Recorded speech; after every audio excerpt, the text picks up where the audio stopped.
Mėly mano brangų žiūrovai, šiandieną pas mus svečiuose Roma Puišienė. Labas, Roma. Sveikas. Jeigu trumpai drūtai, tai yra išprotėjusi ištvermės sportų entuziastė, verslininkė, inovatorė, sporto renginių organizatorė ir nepaprastai aktyvi ir įdomi moteris.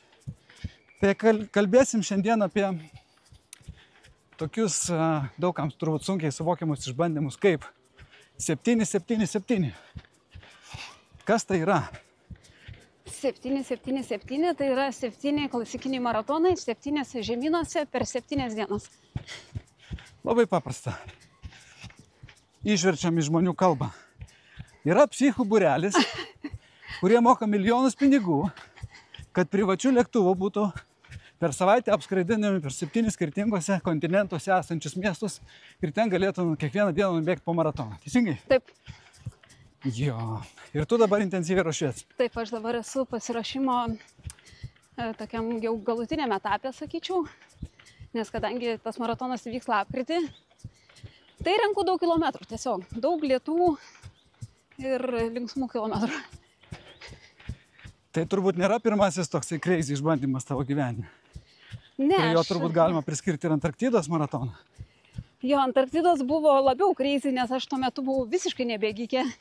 Aš buvau dviratininkė ir tiesiog treniravausi vieną sezoną tam, kad prabėgti tą Antarktidos maratoną.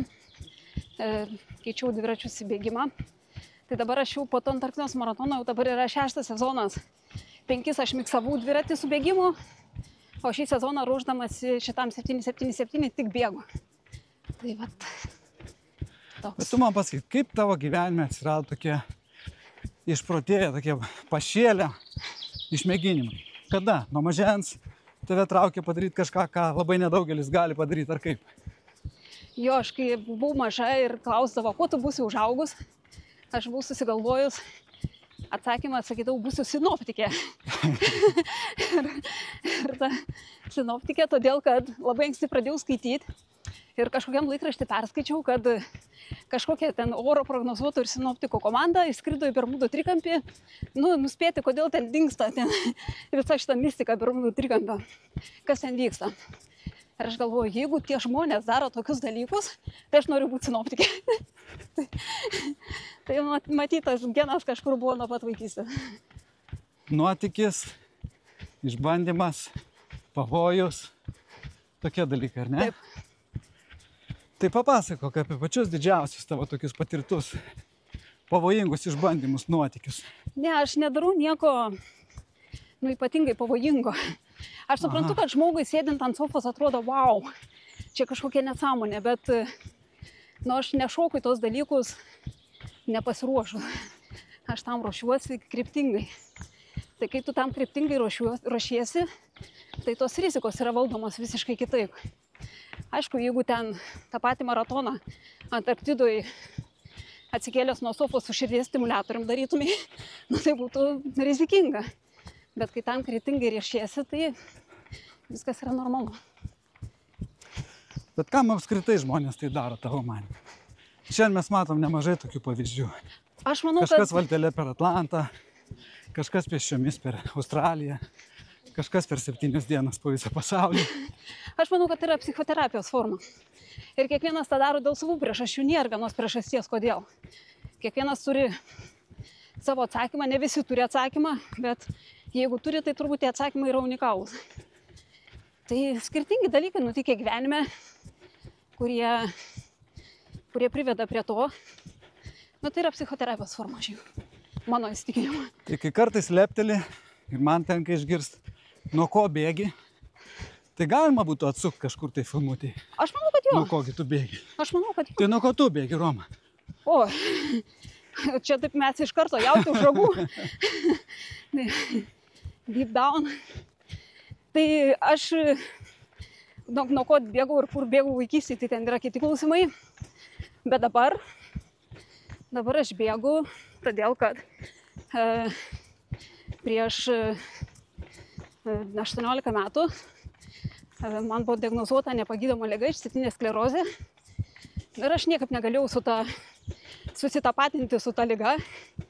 Ir aš su ja gyvenu 18 metų. mano all good, aš nevartoju jokių vaistų, aš ją valdau sporto ir mitybos pagalba. Tai aš bėgu ir tos išbandymus savo užsikeliu todėl, kad patvirtinti savo all good, su manim viskas gerai, aš teisingam kely. Ir jeigu aš galiu daryti tokius dalykus, kurių negali daryti 98% sveikų žmonių, tai vadinasi, aš kontroliuoju situaciją. Tai vat aš bėgu dėl to. O medicina ką sako? Tau gydytojai patarė tokius žvėriškus krūvius Ne, išlaikyti? ne. Jie man, ta prasme, kai aš susirgau, tai aišku, jie man patarė vartoti vaistus. Ir kai aš pasakiau, kad jų nevartosiu, na, aišku, kad jie mane žiūrėjo truputį kaip į, keistuolę. Bet, čia ta liga nėra tokia, čia ne vėžys ir ne insultas, ar ne, kur tau reikia vaistų čia ir dabar, nes pokytis ten vyks labai greitai. Tai aš galvoju, aš pabandysiu taip, jeigu jau neveiks, tai tada ateisiu, paprašysiu tų vaistų. Ir kadangi man suveikė, tai man tų vaistų ir neprireikia. Žodžiu, tos didžiulius fizinius krūvis tavo organizmas reaguoja labai palankiai. Taip. Ir suteikia jam tai daug, turbūt atsistatymo galių tam tikrų. Aš esu girdėjęs ne vieną atvejį, sakykim, su autoimuninėmis lygomis žmonės kovoja būtent dideliais fiziniais krūviais. Kontroliuoja atopinius dermatitus, panašius dalykus. Aš sakau, nes aš kažkaip galvoju, kad ir didelė dalis tų autoimuninių chroniškų lygų, viskas prasidėjo mūsų galvoj. Ir jeigu tu kontroliuoji savo protą, savo kūną per protą, tai tada tu kontroliuoji lygą. O būtent bėgimas, kada jis atsirado tavo gyvenime? Bėgimas atsirado po Antarktidos maratono. Nes aš jį... Tu pirmą nubėgsi maratoną, o tada gal pažiūrėsim, gal mums patinka bėgimas. Ir tada aš galvoju, čia kaip fainai man paėjo, nes aš tada laimėjau. Ir toksai visas hypas. Ir aš čia grįžau į Lietuvą, fainai laimėjau. Ir tada galvoju, kaip tik mes subėgom gruodį ir pavasarį turėjo būti Šiaurės poliai maratonas. Ta pati kompanija organizuoja viskas 1:1 ant ledo, aš galvoju, parau Šiaurę. Užsiregistravau, bėgau ten visą žiemą ir nuo 19 metų pavasario man tą maratoną atšaukė 6 kartus. Niekaip nesugeba jie kažko. Aš taip niekada ten ir nenuskridau. Jau 6 kartą jau pasakiau, kad neskrisiu, bet jis vis tiek neįvyko. Tai aš šitą challenge sakiau, matyt nelemta. Bet nuo to laiko aš patapau bėgikė, nes žiemą bėgdavau, nes pavasarį vyksta ten tas maratonas. Tai žiemą bėgdavau, o vasarą važiuodavau dviračiu. Tai va taip miksavau ir paskui galvoju, reikia, jau dabar tiek daug pribėgioju, reikia kažkokį pliusą užsidėšę su to bėgimu. Tai va, atsidariau tokių krizių bėgimo kalendorių ir sakau, 7. Crazybėgikai.com, ne toks? Ten jau tokių. Va šitas, galvoju, man bus labai tinkamas. Ten jie turi ką pasiūlyti tokiem žmonėm kaip tu. Yra bėgimai ten per Saharos dykumą. Oi, tikrai, jo. Ne? Tai šitas tikrai nėra labai crazy, ta prasme. Tai jisai... Tarp visų crazy dar visai netoks crazy. Oi, ne. Jisai toks in the middle, per vidurį kažkur. Nes jo, ten pačiai tą patį maraton disablės prabėgti, man atrodo, kad tai yra žymiai labiau crazy. O mūsų seni geri čia vietoj vykstantis Vilniaus, Širvintų, Utenos, Birštono maratonai. Kaip tau Lietuvoje? Sudalyvauji tose mūsų bėgikų šventėse? Aš sudalyvauju bėgikų šventėse, bet ne plentiniuose maratonuose, nes šiaip ant plentenė labai patinka bėgti. Aš labiau mėgstu mišką, bekelį ir trailą. Taip. Tai čia lietuviai irgi turi nemažai, man atrodo. Jo. Trailistų. Jo, tai aš netgi treniruotėm renkuosi trailo kažkokius bėgimus, ne plentą, bet tuos 7 tai bėgsiu plente išskyrus Antarktidoje, bet... O ten dar nenutėsiai? Ten dar nenutėsiai asfalto. Tokiam bėgikam. Asfalto, ne. Dar šiek tiek tu papasakok vis dėlto apie tos 7 kontinentus. Kada čia bus ir kokiose vietose?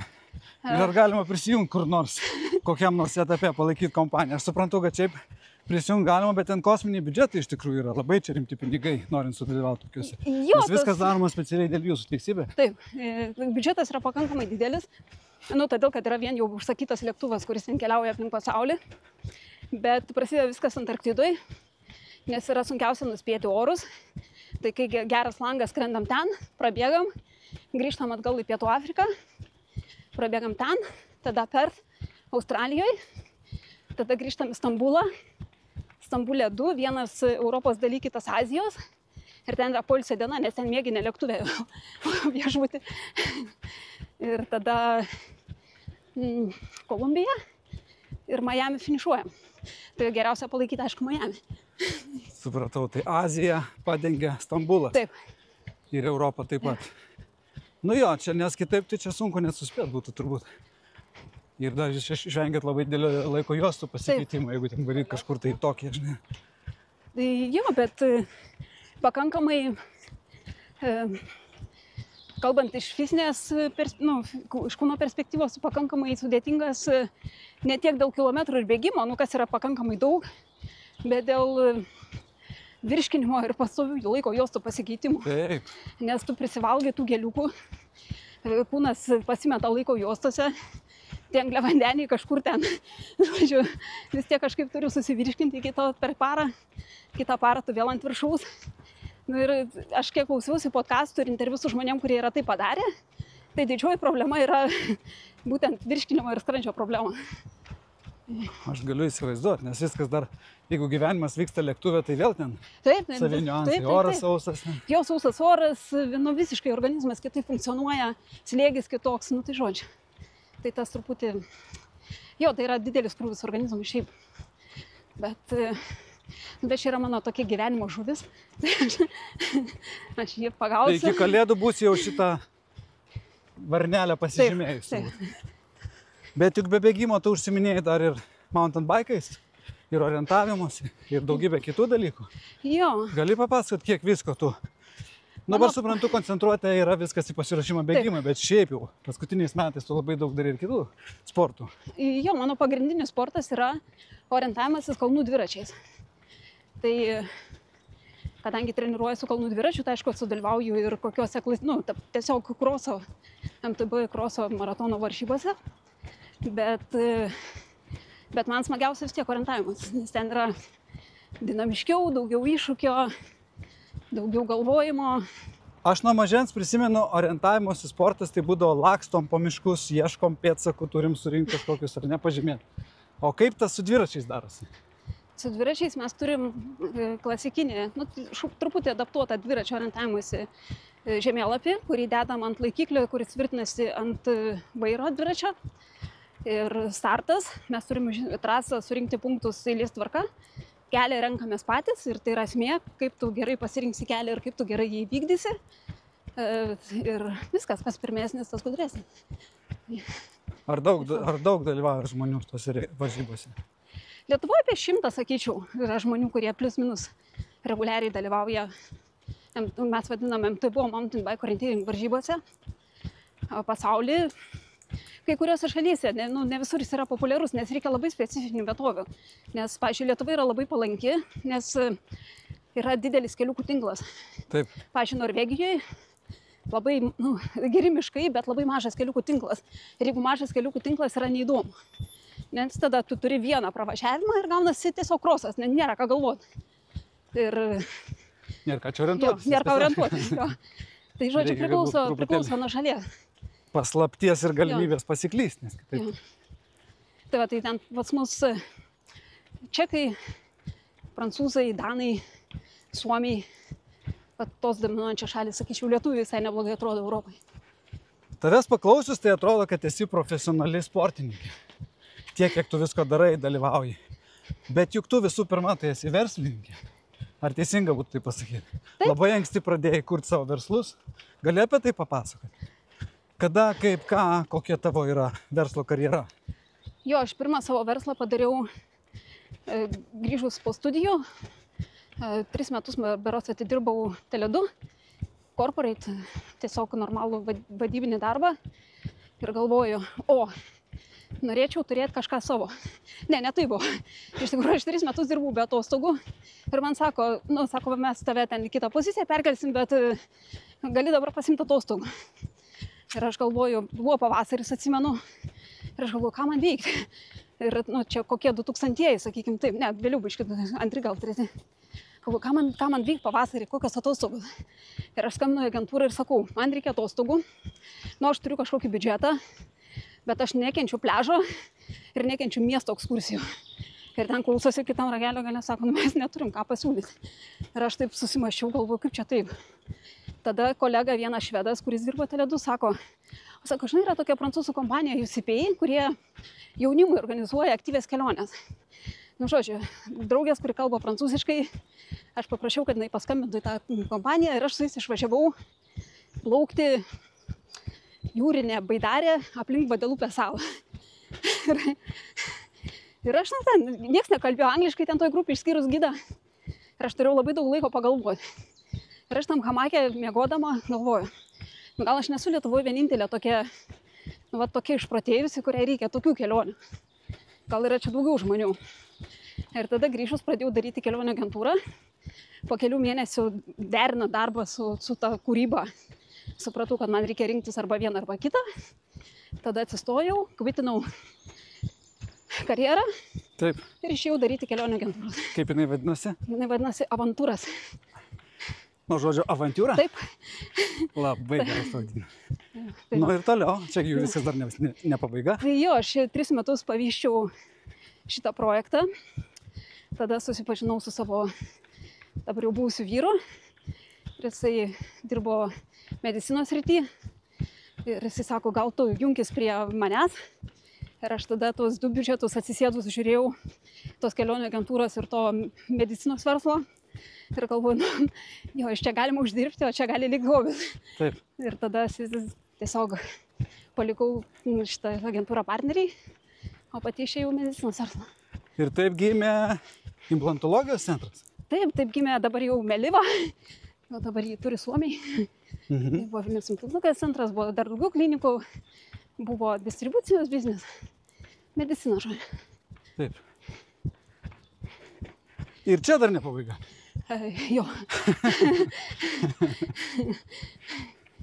Šiuo metu tu labai įdomų projektą vystai, kur vėl jungiasi turbūt ir sugebėjimai būti verslininkė, ir patirtis sporto renginiuose, ir sportininko gyvenimo įvairios aplinkybės.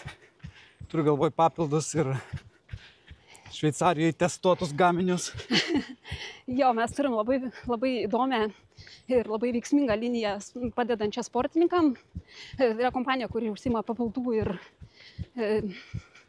kremų tepalų gamybą, kurie gerina sportininko atsistatymą, yra traumų prevencija arba jau padeda traumos atveju, malšinant skausmą ir greitinant gijimą. Tai aš esu jo tas vienas iš tų bandomųjų triušių lietuviškų, kurie jas išbando. Bet iš tikrųjų produktas labai pasiteisinęs. Kol kas mes tik tai pradedam plėtrą į kitas Europos šalis, bet atsiliepimai superiniai. Tai geras lietuviškas produktas. Tai va, kur tavo paslaptis. Už tai tu ir varai kaip išprotėjus. O jo. Stebuklingų papildų, Jo, kurie patepė ir nebeskauda, ir nebepavargęs, ir vėl gali Jo, treniruoti. tikrai labai pagreitina iš tikrųjų atsistatymą. Ir O kaip vadinasi? Apresport. Apresport. Jo. Kaip apreski? Jo, kaip jo, apreski apresport.eu yra tinklalapis. Ir turim dabar labai tokią įdomią kooperaciją kartu su Red Bullu. Mes dalyvaujam šitą Alpsix varžybose, kurios prasidėjo šį savaitgalį. Ir ten žmonės bėga su parasparniais į kalną ir turi nusileisti kitam taške ir tokiu būdu apskristi Alpes. Dabar nesumeluoti, savaitę daugiau turbūt. Taip. Tai va, tai mes esam partneriai Red Bullio šitam projektui. Tai labai džiaugiamės to ir didžiuojamės. O kiek lietuvių ten dalyvauja, nežinai? Ne, lietuvių ten nedalyvauja, ten iš viso atletų dalyvauja labai nedaug. Ten Profai ten tokie, jo, ne? visiškai profai. Nes ten yra pavojinga, ten didžiulis fizinis krūvis, jie įsivaizduokit su tom savo parasparnio parašiutų kuprinėm, jie bėga į kalną, užbėga ir tada dar turi pasirinkti, aišku, kurį kalną bėgti, kur yra palankesnis oras, vėjas ir taip toliau, kad nuskristų ten arčiausiai tos vietos, kur reikia, jeigu ne tas skrenda, tai bėga su tom kupriniu. Tai jau matau, aš ten Tomą Kruzą dalyvauju. Tai Grinai čia jam pritaikyti. Grinai jo. Tai va. O kaip tavo vaikučiai? Tu augini 2 berniukus, teisybė? Ne, mergaitė ir berniukas. Mergaitė ir berniukas, Jo. atsiprašau. Jo, tai... Kaip jų santykis su sportu? Ar nenugazdino toksai nuožmus mamytės pavyzdys?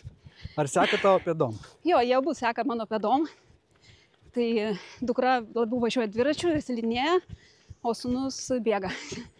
Bet abu tikrai labai sportiški, labai aktyvūs ir aš manau, kad jie neįsivaizduoja savo gyvenimo kitokio be sporto, be... Dukra dabar kaip tik yra Alpėse, treniruojasi, ruošiasi pasaulio čempionatui, orientavimosi kalnų dviračių irgi. Ir siunčia man video nuo kalno ir sako, tu man pasakyk, kokia 19 metų normali mergina jaučia kaifą ne Ibizoj, o mindama ir batus rinkdama į kalną. Nu tai va, bet jinai jaučia, tai aš labai to džiaugiuosi. Na, puiku. Na, aš turiu tokį suktą klausimą. Kokias klaidas tu norėtum, kad tavo vaikai padarytų? Ir ką iš jų išmoktų? Aš manau, kad jie ir be mano norų tų klaidų pridarys, tai čia net norėti nereikia. Bet... Gal galim pasukti, kas tau pačiai buvo daugiausiai tave išmokiusios gyvenimo pamokos? Aš manau, kad labai skirtingai. Mes tiesiog ateinam iš labai skirtingo startinio taško. Aš atėjau iš alkio taško, ta prasme, kai aš neturiu nieko ir man reikėjo įrodyti, save, susikurti tam pasaulyje, ar ne? Tai jie ateina su labai geru pagrindu po kojom ir jiems savęs kurti nebereikia to vietoj. Tai aš manau, kad jų yra didžiausias iššūkis turėti disciplinos ir siekių gyvenime, ką aš noriu su tuo padaryti. Nes jie turi begalinės, tikrai neribotas galimybės, bet kai tu turi neribotas galimybės, aš manau, kad iš dalies tai ir suparalyžuoja. Tiesiog, tu nebežinai, ko griebtis. Tai aš labai norėčiau, kad jie atrastų tai, kas juos iš tikrųjų džiugina ir kad iš to galėtų gyventi orų laimingą gyvenimą. Tai manau, kad čia būtų tiesiog dovana. Taip. Visos šeimos, kurios turi kažką jau sukaupusios, sprendžia šitą dilemą. Kiek tos vaikus lepinti, kiek iš jų reikalauti, kaip padaryti, kad ir jie kažkokį tą alkį išsaugotų. Jo, labai gerai suprantu tavo mintį. Labai sudėtinga iš tikrųjų, nes tikrai negali savęs statyti į jų vietą, nes jų pasaulis prasidėjo visai kitam taške. Tai tiesiog. Ir kažkaip dirbtinai dabar juos hengti, kankinti, atimti, neleisti. Jo, irgi man atrodo, kad man labai patiko šita Viktoro Butkaus mintis kalbant apie vaikų turto paveldėjimą ir apskritai, ar ne? Kad jo, aš suteiksiu visas galimybės mokytis, bet ką, ta prasme, durk pirštu į bet ką ir jeigu tu gali tą pavežti akademiškai, važiuok kur nori. Ir kitas medicinos, aišku, išlaidos, jeigu yra kažkokia problema. Visa kita, Visa kita turi pasiekti pats. Jo. Jo, čia irgi yra mintis. Pritariu. Labai pritariu. O šokiai? Dar plius viso to, dar atsirado ir šokiai. Kas čia dabar per sumanymas? Ir ką jisai dar užpildo? Kokią spragelę? Šokiai atsirado prieš kokį, jau ir dabar šokau kokį 2 metų turbūt. Tai... Salsa? Salsa, jo, pradėjau šokti salsa bačiatą. Ir atsirado, tai galvoju, mane vaikystėje išmėtė kažkada iš šokio. Tiesiog sakė, netinka man niekaip. Ir aš, aišku, šokdavau, mano kūnas, aš jaučiu tą kūną judu, bet aš vis tiek tokia kaip sportininkė, tokia truputį kampuota ir be gracijos, sakykime. Tai aš galvoju, man reikia galvoju, kaip atrodo tas plastiškas, lankstus kūnas. Lankstumo irgi turbūt čia jau šitam amžiaus tarpsnį gali dadėti kažkiek, bet vis tiek tai yra labiau gimti dalykai. Tai žodžiu, aš nuėjau šokti ir man labai patinka. Ir man patinka, nes tai yra gracija, lankstumas yra vienas dalykas, jo tu šiek tiek bandai atpalaiduoti tą savo kūną ir paleisti, bet iš kitos pusės man tai yra absoliuti smegenų mankšta. Nes kadangi aš niekada netreniravau savo kūno, ar ne, kad skirtingos dalys vienu metu darytų skirtingas pusės dalykus, tai yra kartais visiškai. Ir aš, aišku, vestibuliarinis aparatas truputį netaip veikia kaip vaikų, kurie šituos visokius posūkius ir sukinius daro, ta prasme, nuo vaikystės ten per visą salę žygiuoja pirmyn atgal po kelias valandas. Tai jo, aš dabar tą darau ir man tai yra, aš išeinu kaip po smegenų mankštos. Bet sakytum salsa, tai tie judesiai nėra labai sudėtingi ten, ar ne? Keturios padėtis ir... Ne, tai jeigu tu tiesiog... Bet jeigu viską grakščiai ir sklandžiai... Jo, jeigu tiesiog išmokti salsos šokį, tai aš jaugi, didžiąją dalį tų judesių pagrindinių, kad nueiti šokti social dancing, aš aišku moku. Bet vis tiek jie pas mane nėra kaip šoka šokėjos visą gyvenimą šokusios, ar ne, sakykim. Taip. Jos gali atsistoti ir tas judesys vis tiek atrodys kitaip. Pala.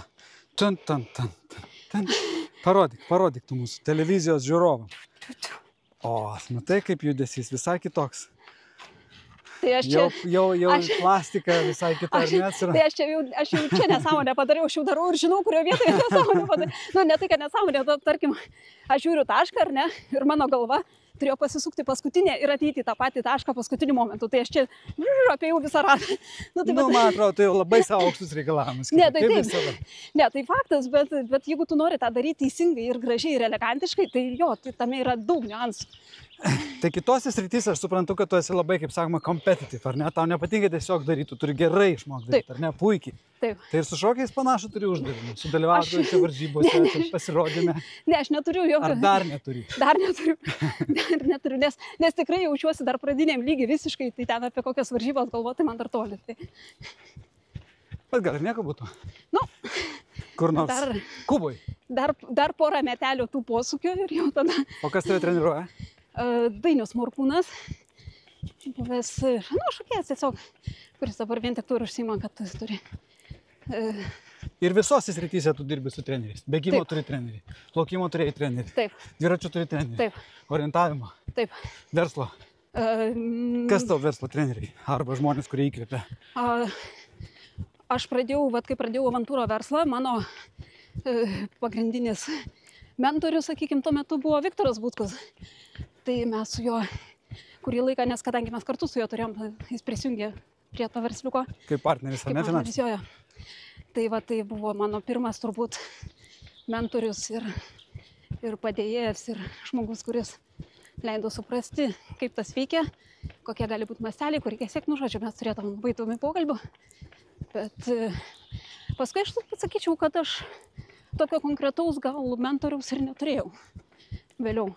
O iš kur tu semiesi informaciją daugiausiai? Podcastai, knygos, filmai? Podcastai. Konferencijos. Dabar, paskutiniu metu podcastai, knygos, aišku, šiek tiek konferencijų, įvairiai. Aš klausausi podcastų labai daug, kai bėgu lengvų tempų, kokią lengvą treniruotę, tai klausausi knygų arba podcastų.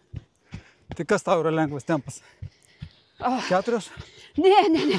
Tai kad aš galėčiau, visiškai, tai mes čia dabar kiek čia bėgam? Čia turbūt 6 rūpins kokias, ne, aš nežinau. Netgi jaučiu biškėlėčiau, 6 minutės kilometrų, tai čia yra, kur tu visai bėgi, tai. Ant ėjimo ribos toks, žinai, kristelė lengva. Ja. Galėsim pasprintuoti pabaigai, bet nebūtina.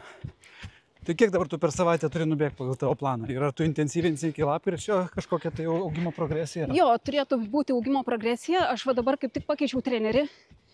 Tai dabar turėjau praeitą savaitę, recovery savaitę, nes prieš tai savaitgalį prabėgau trail Kuršių neriją 42 km.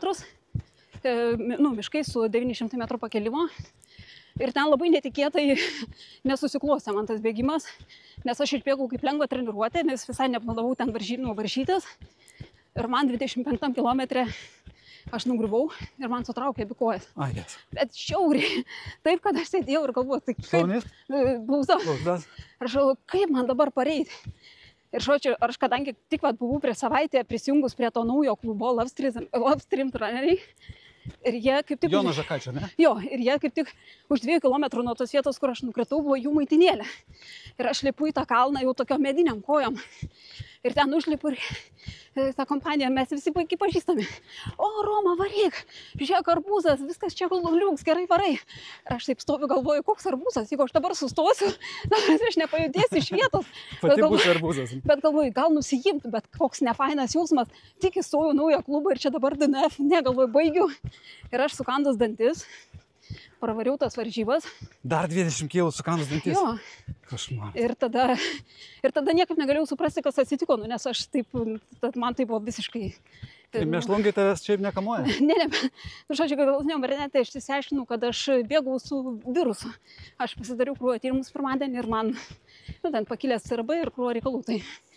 Tai žodžiu, nu, aš jaučiau, kad kažkas yra ne taip ir turbūt būtų buvę protinga nusiimti su 27 km, bet buvo nelygis, tai aš pabaigiau.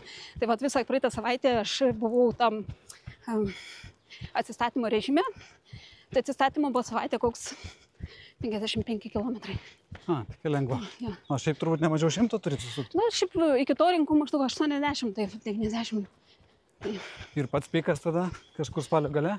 Spalio antroji pusė, jau paskui kokį porą savaičių ilsėsios, turbūt prieš įskrenda ten. Valgysim makaronus? Dar planuoju rugsėjį nuvažiuoti subėgti 6 dienų trail daugiadienės, nes labai faina vieta yra bėgimas per Juodkalniją, Albaniją ir Kosovą. Ir aš nei vienu iš tų šalių nesu buvus. Tai to pačiu? Jo, to pačiu. Tai ir tas bėgimas yra 6 dienos per visas tas 3 šalis kalnais. Tai vat aš pasidarysiu tokį treniruočių pasibandymą tenai. Galiu paskui pailsėsiu ir varysiu į šitą savo gyvenimo nuotykį. Man visada rūpi paklausti pašnekovų apie traumas ir skausmus, nes juk tokie ištvermės sportai paprastai neatsiejami. Apskritai dauguma bėgikų per metus vidutiniškai 60% patiria. Kaip tau sekėsi iš tam fronte? Aš neturėjau nei vienos bėgimo traumos. Per tuos, kai perėjau nuo dviračių į bėgimą, su dviračiais irgi nieko rimto nebuvau prisidarius. Nu, turėjau keletą skaudžių kritimų ten su kokiu įtrenktų šonkauliu, bet nieko tokio tragiško. Tai manau, kad traumos, žmonės turi mitą, kad bėgimas, kenkia sąnariam, labai traumingas, ten visa kita. Aš manau, kad jeigu tą darai teisingai koordinuotai su treneriu ir jauti savo kūną, tai tikrai jų galima išvengti. Tai kad bijau prisišnekėti, nes kol kas sakau, 5 metus atbėgau be jokios bėgimo traumos, tai labai to džiugiu. Aš manau, kad galima netgi bėgti tobulą formą, tvarkingai dėlioti tas pėdas, viską daryti papildomus, bet kartais tu to krūvį tiesiog neišmatuoji, tau atrodo, kad tu gali, tave neša entuziazmo sparnai ir tu persistengi, o tas kaupėsi kažkur vieną poš kažkoks tas, stress fracture, patempimas. Bet yra labai daug šitų įrenginių, ką mes naudojam. Garminas, Oura Ringas, jie dabar labai padeda truputį. Jo, tu pasitikė jais. Nesuklaidina dar tavęs? Oura Ringas man tikrai parodo mano, pavyzdžiui, atsistatymą, ar ne? Ypač HRV. Tai jeigu mano nuovargis ten jau yra užsiakumuliavęs, užsikaupęs, tai jisai labai aiškiai. O koks tavo HRV? Man tas šiaip normalus, ta prasme, netgi sakyčiau žemas, mano taip normaliai būna apie kempiam 40-50. Aš buvau pasėmęs pabandyti mėnesių šitą UP ir mano HRV buvo ten 20 keli. Tai aš labai supikau, kad jis toks žemas ir įsiunčiau atgal, sakau, jūs čia nesąmonės rodo. Okay. Aš daug kietesnis negu jums atrodo. Kažkas man ten nesuveikė, nesvarbu. Anyway, taip, aš irgi labai tikiuosi, kad vis daugės sprendimų, kaip žmogui suprasti, kada jisai savo daro naudą, o kada jis jau pradeda daryti žalą. Nes čia su ištvermės tais paklaikusiais sportais visada mes esam kažkur netoli tos ribos. Jo, visą laiką vaikštai tokia plona linija, bet trenerė, su kuria aš treniravausi tuos 5 metus, jinai iš vis nesinaudojo jokiais renginiais. Ir tarkim, kai aš pildydavau tą bėgimo dienoraštį, būdavo tiesiog subtilus pastangos vertinimas, kiek buvo, kiek tu įdėjai pastangų į tą treniruotę, jausmas po to, kvėpavimo rodikliai, tai yra lengvas, gilus, užsikvėpuojantis, spazminis ir taip toliau, ten kokie 5 skirtingi variantai ir kojų sunkumas. Viskas. Taip, grynai subjektyvus tavo pačios vertinimas. Ir visiškai subjektyvus mano pačios vertinimas. Ir jinai iš to, iš mano šitų supildytų duomenų, adaptuodavo treniruotę. Man tas veikia.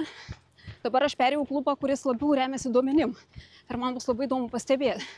Bet aš galvoju, per tos 5 metus aš, kadangi visą laiką rėmiausi savo pačios analizę ir jausmų bėgant, tai aš manau, kad aš turiu labai jau gerą sukauptą pagrindą, ar ne, kaip įsivertinti savo būklę. Taip pat matysiu, kaip man seksis su duomenim. Ar išgirsim kada nors, kad tu ruošiesi bėgti per visą Afriką Ne. Pietų Ameriką? Ne. Ar apskritai visą pasaulį? Ne. Žinokit, yra labai įdomių iššūkių ir labai įdomių projektų, nenusižudant. Tiesiog. Tai po 777 toliau kas? Nežinau, yra jau planiukas. Tarkim, man labai patiko tas formatas, aš išbandžiau čia prieš keletą metų, daugiadienis tas bekelis bėgimas. Kai tu gali prabėgti 3 šalis, tau pervežinė daiktus, tavo tikslas dienos tiesiog nubėgti iš taško A į tašką B ir tu tada gyveni ant kažkokiuose vietinėse užeigėlėse, matai daug vietinių žmonių, visai kitokį neturistinį peizažą ir patiri tą šalį visiškai kitaip bėgant. Tai man atrodo, kad tokie projektai, tai čia yra tiesiog idealiausias atostogų formatas. Taip, šiek tiek prasibėgi, pamatai gražių vaizdų. Ja. Bet aš suprantu, tau svarbu matyti kažkokį besikeičiantį gražų vaizdą. Tau kokiam nors New York Central Parke nepatiktų sėdėti ir drožti 4000 kartų tą patį 9 km. Ne, tikrai ne. Man kažkaip norisi. Tai ir čia Vilniuje jau pradedi galvoti, kur čia dar išbėgus. Kokį čia ratą susigalvojus. O šitą 100 km aplink Vilnių bandėjai, kur yra maršrutas padaryti? Aš jo nebandžiau. Aš bėgau, kai buvo Vilnius Trail Run šitos varžybos, aš tada bėgau pusmaratonį tik tai. Bet 100, man viskas, kas 50, virš 50, aš nesu bandžius bėgti, tiesiog kaip varžybose. Tai nežinau, ar kada pabandysiu, bet man kol kas tai atrodo taip sauso, nežinau. Tai tokių visokių. Ir kai tu esi toj geroj sportiniai formai, tai tas atveria daryti dar keistesnių dalykų, kurie, tarkim, kažkokie lipimai į kalnus. Tarkim, pavasarį mes su sūnum ėjom ekspediciją per Norvegijos Hardangervidų ledyną.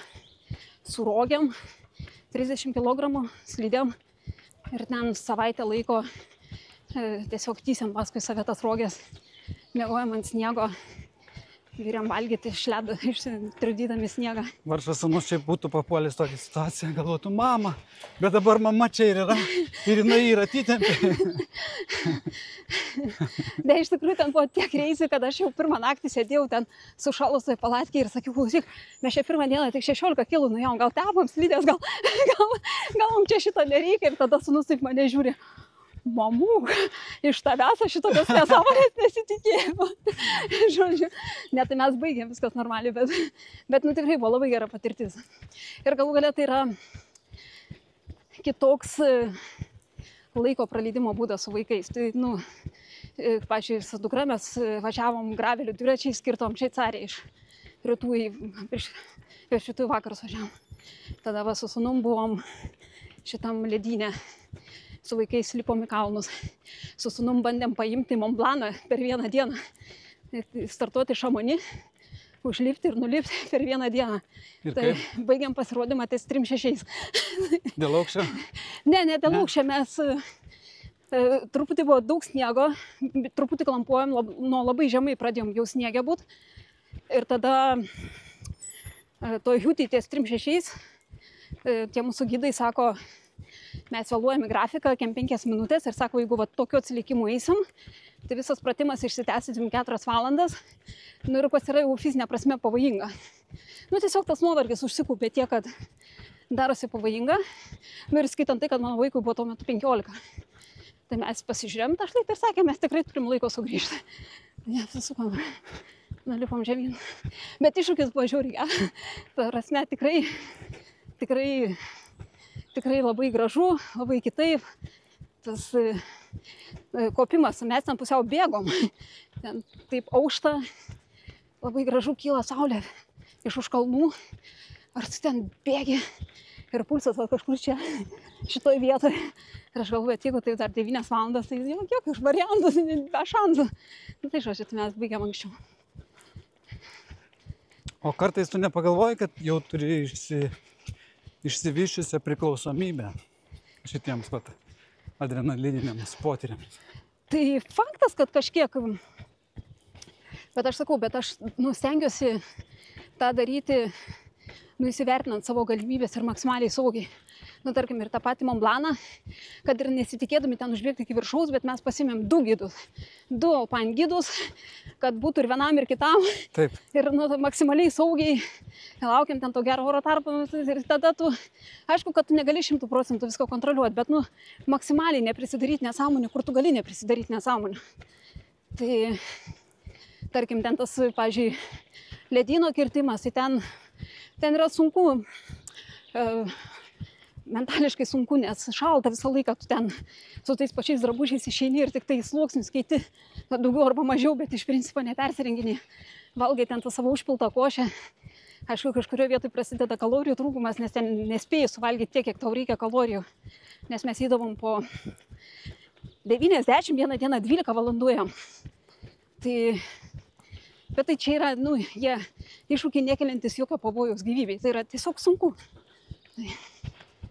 Ir kam to visą tai? Ok, tu paaiškinai vieną priežastį, jinai, kaip sakoma, valid, bet jeigu dar aš norėčiau performuoti, tiesiog ką tau duoda visą tai? Man labai patinka pajusti tą organizmo ribas, ne? Ir aš tikrai galiu savo pasakyti viską, aš nebegaliu daugiau. Ir aš su tuo jaučiuosi, ok, va šiandien aš galiu tiek, bet man patinka daeiti iki tos ribos ir pažiūrėti kiek. Nu, bet savaitgalį tu sakei, jau tu buvai prieis, bet vis tiek save išprivartavai ir dar tos 20. Matai, žinai, tai kaip čia? Tu jauti, kad širdis gali, kūnas gali, nu, kai sutraukia blausas biškis skauda, tai tas biškis skauda pakentėti sportą nesiskaito. Aha. Jo, tai. Žodžiu, kažkiek skausmas tiek neišvengiamai yra tų ilgų distancijų dalis ir čia gal netgi žavesio dalis, ar ne? Nu jo, tu baigi ten tokia truputį nusibaigus, bet nu okei, tiesiog. Jo, man kartais tokį užduoda, aš galvoju, ir dabar atsuksiu veidrodžiu. Ką palinkėtum savo, jeigu dabar galėtum pasišnekėti su savimi 18 metų? Oi.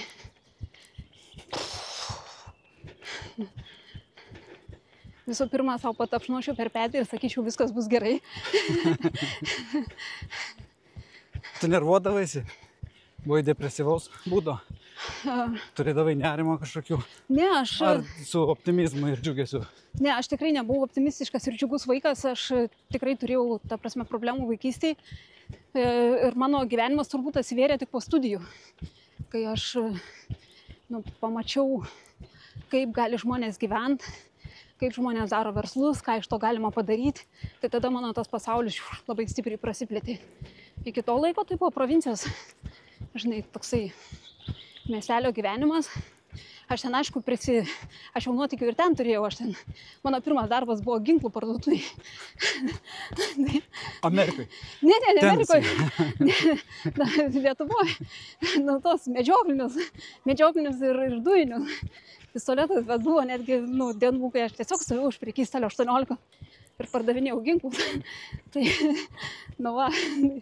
Tai kaip ir provincijoje aš susirasdavau savo įdomios veiklos. Žinai, kai sakoma, pasaulis beribis, pasaulis priklauso mums, mes stovime ir galime jį semti, valgyti, gerti, tai tikrai aš galvoju, kas jau kas, bet tu tikrai tą jausmą prieš save turi, nes, kaip pagalvoji, tas, kas laukia tavęs lapkričio mėnesį, tai yra jau turbūt the ultimate, kaip sakoma, to išraiška. Visas pasaulis per savaitę bus apkeliautas, ar ne, 7 kontinentai. Ir kiekviename iš jų nubėgta po maratoną. Tai čia tokia, nežinau, fantazija, svajonė, kažkokia fantastika, net sakyčiau. Labai džiaugiuosi, kad tu ėmėsi ir noriu palinkėti tau kuo didžiausios sėkmės. Ir lauksim, tu nefilmuoji ten, kaip aš nedarai tokių video. Ne. Ale būtų smagu pamatyti, kaip tai. Būtų smagu, bet aš vis dar bėgant, aš vis tiek, žinai, mano kūnas jau nebėra ten 25 ir 30. Bet aš vis tiek įdedu maksimaliai pastangų. Ir man, kiekvienos varžybos, aš, tarkim, bėgu ten kokį treilą, kokį Ispaniją, ir aš galvoju, gražu nerealiai. Ir aš galvoju, klausyk, tau didelis skirtumas, tu čia dabar 7 ir 9 vietų finišuosi, jeigu tu pafilmuosi. Bet aš turiu su savim susitarti, nes man... Vis dėlto tai yra varžybos. Nes vis tiek man tai yra varžybos, jo. Taip, aš suprantu, per varžybas kažkaip keistai atrodytų, jeigu susistabdytum, nubėgtum, vėl pafilmuotum, tai sakytum, pala, tai ko jinai čia atvažiavo. Nu jo, varžybos prie varžybų. Nustabu. Tai labai dėkoju, kad radai laiko. Šiandien su mumis buvo Roma Puišienė, geležinė neįveikiama moteris. Įveikiama. Geležinė irgi taip vidutiniškai. Ačiū tau labai už pakvietimą. Iki. Iki.